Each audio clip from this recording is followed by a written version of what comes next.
شوعة عامتات هاب حلمي كلتشحن 555 معلتات أبطنعو كوحزه الناس مسرت هوت نزمسلن حدار كهنز كاب صحي أفريكا نابزحو الأير كرمت أوروبا نتسيا سمعي غزاين امنتين هبايا قلنا حدا سباب حلم دقاسو ميستر حشوشوخ قبل كساب زي سمع خايو من مخانو فزيم كايتفلطون يخا أنا مسحانتي تقوتات زانتا زي بالله قوال سب استمرعاكو مسيلون نيرو مسحانتو ولار زاكل صور أبا ميستر حزنا حبيات تنبر قوال استمرعاكو أي مثلا نيرو حج دحر 3 عامتات ناي فتح حداري لنبسي نتناي قدم سبيتي بحبو كتاتل عرخيبيا منالبات أنا جيجنا ناي زانتا زدي ويست بتعبيتو ناي غزارو سو حاغوس زعنه وسباي حق المفلاط دلي يخون مخنياتو بزي قدس بناي حاسوت سم ناي قدم سبيتي كتاتلا يوعل مهلاوي جن سلام يزريقو ولو مس نغست ود 30 عامت نقلو خوينا أبا فيسبوك تراقبنا أوروبا خوينكا مساو أفريكا زلوا والد لب خاودي كامعلال كبيديو نغست جن قلت أنتا نغيت ترتر سلازقبر قلت خوينك على لاقزي وسدلين حساباتنا ديليتاتنا باكتاتنا حلمتاتنا كله بقري قصر نلواوط نيرنا شعو قال كباب 26 عامت يانيرا ات بسلتا اتن هيوت تريقلو منصر ازيو غزاي نيرو اتوما فيسبوك تطقعم سدتات فصمونت زعابللوم ጎደለግን ህይወት ዘለዎም የምኔሮም ዕላላታ ተፈጥራው ዝኾነ ድልውነት ዘይዓብለሎ እዩ ነይሩ ቦሽጥን ብደገያን ዝርከብ ጽባቐያን ዓብለለ ምስከደ ስምዒታተይና ተቀየረ ኸይዱ ኣብ ዕላላታ ዝኾነ ስልሒ ስለ ዘይነበረ ከምታ ወትሩ ዝደልያ ዝነበርኩ ጽሪት ቆልዓ ኮይና ተሰማዓትኒ እንተኾነ ግን ትዕግስቲ ክገብርን ክጥንቀቕን ከም ዘለኒ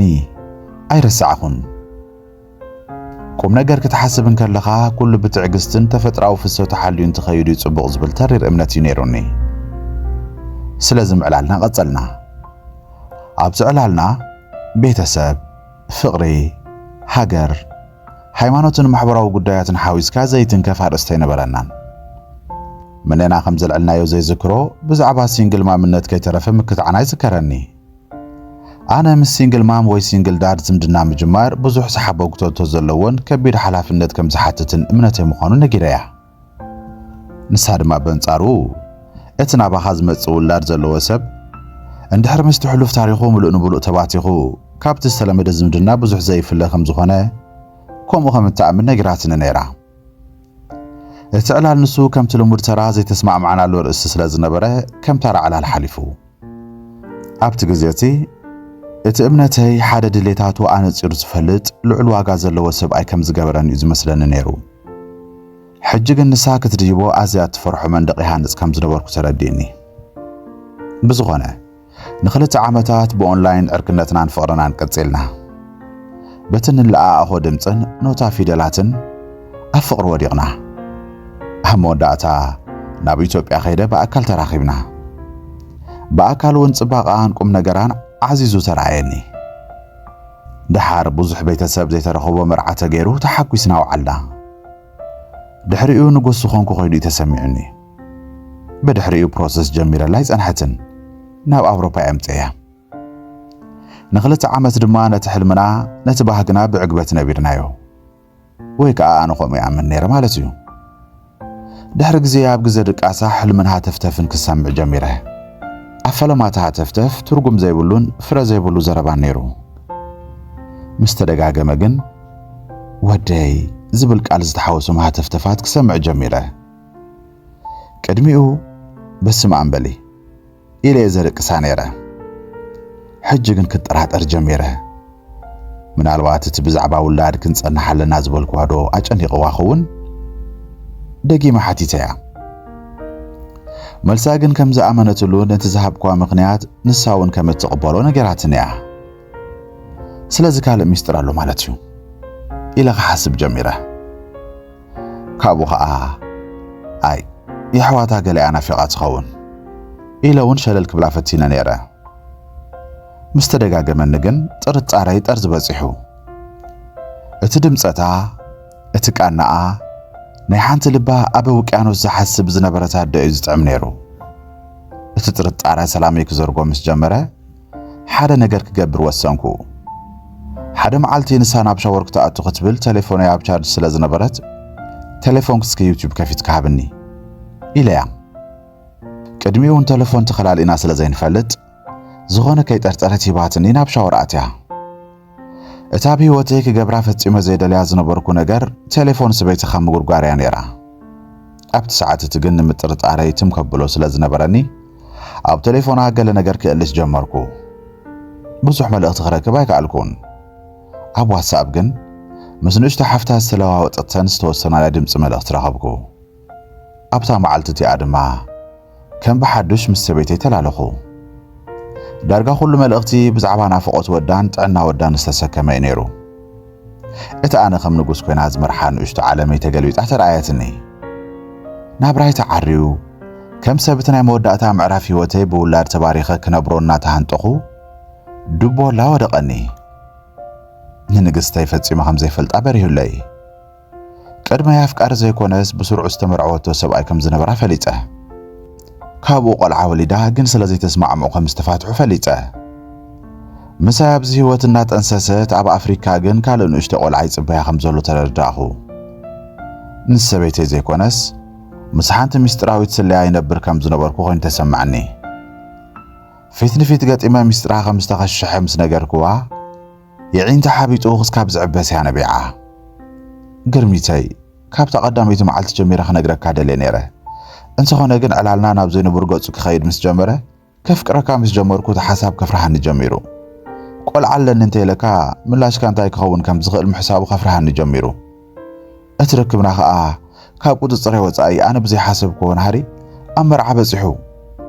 ስለ ቆልዓ ዘለዋ ጓል ዘለካ እምነት ስለ ዝፈልጦ እንታይ ክገብር ከም ዘለና ሓርቢቱኒ ዝብሉን ካልኦት ሓሳባት እንደርደረትለይ ንዓ እውን ቀሊል ከም ዘይነበረ ንጎ ካብ ጎነይ ክትስእ ከላ ነብሳ ከም እትወቅስ ኣብ መንጎ ንዓይ ምስኣንን ምስ ሓቂ ምትዕራቕን ተቐርቂራ ንዓመታት ከም ዝጸንሐት ነገረትኒ ልበይ ግን ነቲ ካብ ልሳና ዝወፅእ ዝነበረ ቃላት ክሰምዓሉ ዝኽእል ዓይነት ድሌት ኣይነበሮን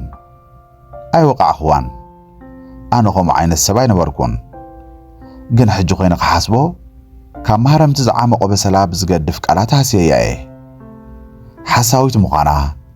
መታለሊት ምዃና ዓይና እናጠመትኩ ምሳይ ፍቕሪ ዝበሃል ከም ዘይብላ ከም ዝነገርኩዋ ዝክረ ንቪዛ ኢላምበር ምሳይ ዋላ ሓንቲ ፍትወት ከም ዘይብላ ብዓይኒ ጽልእ እናጠመትኩ እንትነግራ ዝነበራ ስምዒት ይዝክሮ እየ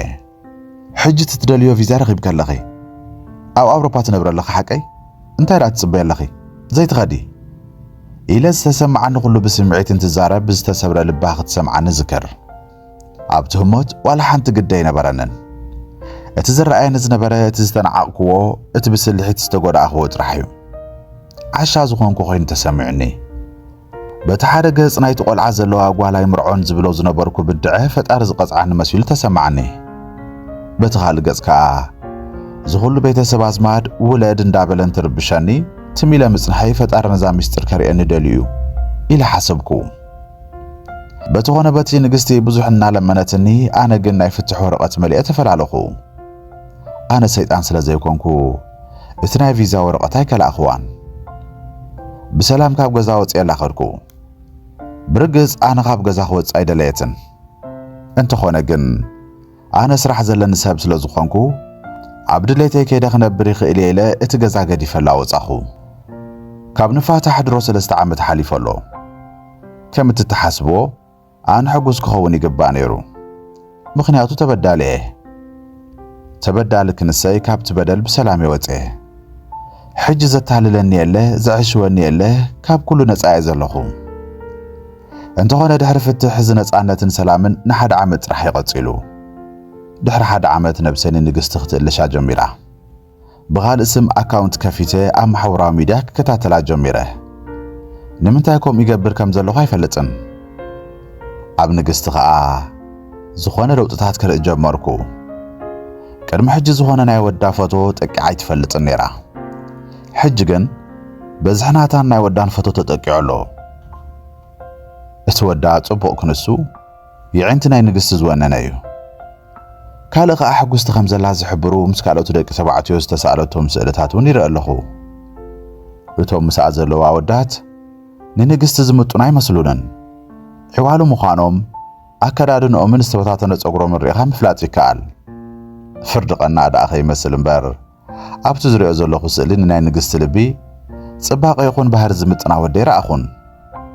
ምስዞም ዘሊሎም ዘይጸገቡ ዕዋሎ ወዳት እንታይ ክትገብር እያ ቀሪባ ዘላ ገሪሙኒ ኣሎ ግን ከዓ ሕጉስቲ እያ ትመስል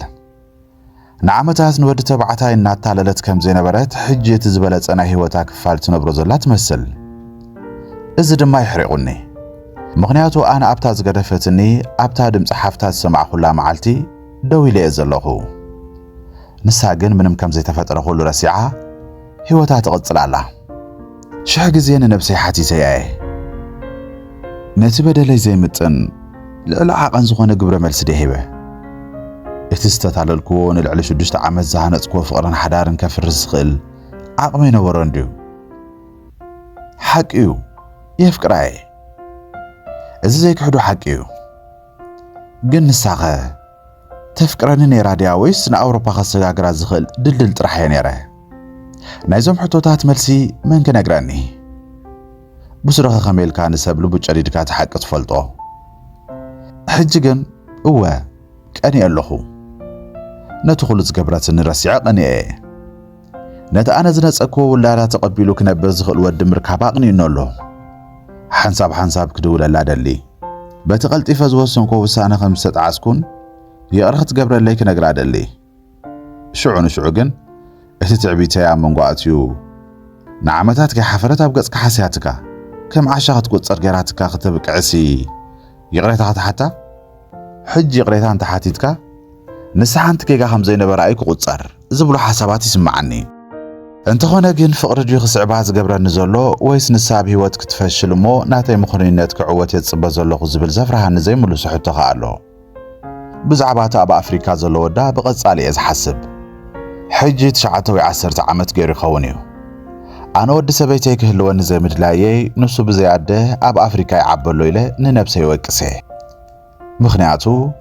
ኣነ ኣብ ውላድ ዘለዋ ጓል ዝነበረኒ ርድኢት ቀናን እንተዘይነብር ንግስቲ ብዛዕባ ወዳ መነገረትኒ ነይራ ሕጂ ኸኣ ወድና ናብ ኣውሮፓ ምፂና ብሓደ ንነብር መሃለና በዚ መንገዲ እንትጥምቶ ብሰንከይ ድዩ ዝብል ናይ ጣዕሳ ስምዒት እውን ይወረኒ ሕጂ ዳርጋ 40 ዓመት ገይረ ኣለኹ ኣብ ኣውሮፓ ኣብ ፍጹምን ጽሩይን ገዛ እየ ዝነብር እምነተይ ናይ ዘይምስዓር ህልኸይን ግን ኣብ ባዶ ዓራት ብብሕትውና ክነብር ገይሩኒ ኣሎ ንንግስቲ ምዞም ሓደሽተ ወዳት እንትሪኣ ብዛዕባ ይሲ ትነግሮም ዶ እናበልኩ ሓትተ ሓደ ዝበደልኮ ወዲ ኣሎ ዶ ትብሎም ትኸውን ወይስ ምስጢር ብምሕባይ ገዲፍኑ ዝኸደ ጨካን ወዲ ነይሩ እናበለት ታሪኸይ ትዘርዎ ትኸውን እናበልኩ እውን የስተንትን ኣነ ብሰንካ ግዜይ ገንዘበይ እምነተይ ዝኸሰርኩ ሰብ እየ ንሳ ግን ብሰንከይ ዝኸሰበቶ እምበር ዝኸሰረቶ ነገር የለን እኳ ደኣስ ሕጉስቲ ኮይና ምስ ካልኦት ወዳት ሸናዕ ትብል ኣላ ሕጂ ግን ምስ ኣእምሮይ ዝገብሮ ዘለኹ ቃል ሰድኪሙኒ ኣእምሮይ ኣብቲ በዓል ፈራዲ ዳኛ በዓሉ እስር ዝኾነሉ ቤት ፍርዲ ተሰይሙ ንህይወተይ ርግኣት ኣስኢኑ ዝርግርግእ እትዩለይ ኢደይ ዘርጊሐ ክሕዛ ይደሊ ኣለኹ ብዛዕባ ተብቲ ባእሲ ዝበልክዋ ነገራት ይቕሬታ ክሓትት ይደሊ ስለምንታይ ስቕ ክትብልን ክትሓብአለይን ከም ዝወሰነት ከም ዝተረዳእኽዋ ክነግራ ውስን እሞ ሽዑ ንሽዑ ግን ኣብ ፎቶ ምስ ሓደ ወዲ ፍሽኽ ክትብል ይርያ እቲ ናይ ቅንእ ስምዒት ድማ ኣብ ጎረረይ ይሓንቀኒ ናብኣ ክምለስ ምድላየይ ግን ጌጋ ድዩ ድሕርቲ ዝገበረቶ ብሰላም ህይወታ ትነብረላ ኢለ ምሕራቐይከ ጌጋ ድዩ ኣብዚ ዛንታ መን እዩ ተጸላኢ እታ መጻኢኣ ክተድሕን ዝሓሰወት ንግስቲ ወይስ እቲ ብሰንኪ ናቱ በደላ ክብረይ ተነኺኤሉ ንሰበይቱ ዘፋነው ኣነ እዚ ዛንታ ከካፍል ዝወሰንኩ ኣብዚ ሰዓት እንታይ ክገብር ከም ዘለኒ ስለ ዝሓርበተኒ እዩ ምናልባት እዚ ዛንታ ንግስቲ እውን ትሰምዖ እንተላ ይቕረታ ትቕበለኒ ትኸውን ኣብዚ ዕድመ እዚ ህይወት ብስርዓት ሒዘ ሰላማዊ ህይወት ክነብር ኣይተዓደልኩን ርእሰይን ልበይን ተመቓቒሉ ኣብ ዕግርግር ይርከብ ህይወታ ብሰላም ክትነብር ክገድፋ ዶ ንህይወታ ከም ሸኽሚ ምስ ዘይርኦ ሰብኣያ ተመሪዓ ናብራኣ ክትገብር ዶ ክገድፋ ወይስ ነቲ ዝሰበርክዎ ክጽግን